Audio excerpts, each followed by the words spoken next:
No, beh, guardate, io dico solo che è stata una riunione assolutamente utilissima. Abbiamo parlato di Olimpiadi, abbiamo parlato ulteriormente con il vice ministro Morelli di quello che sono poi le strategie rispetto ad esempio al tema infrastrutture. Ricordo che sul miliardo di euro che già abbiamo in mano, diciamo, per le infrastrutture, 325 milioni sono dedicati al Veneto.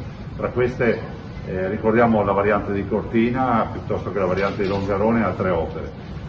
Dall'altro c'è il tema delle infrastrutture sportive, sui quali abbiamo già 145 milioni e quindi un incremento sicuramente delle partite di finanziamento, ma anche la volontà di fare in modo che queste infrastrutture vedano la luce prima di arrivare al 2026 con le Olimpiadi.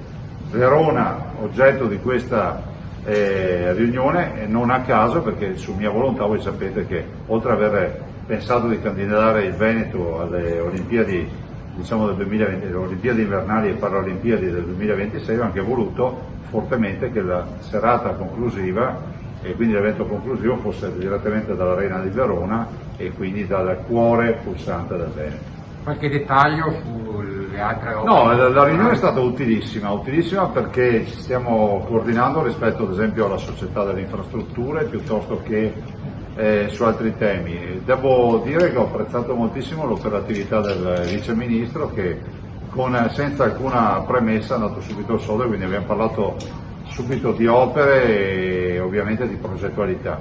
La squadra resta compatta perché siamo quelli delle Olimpiadi, passeremo alla storia per quelli delle Olimpiadi, abbiamo scelto sempre tutto assieme e faremo tutto assieme.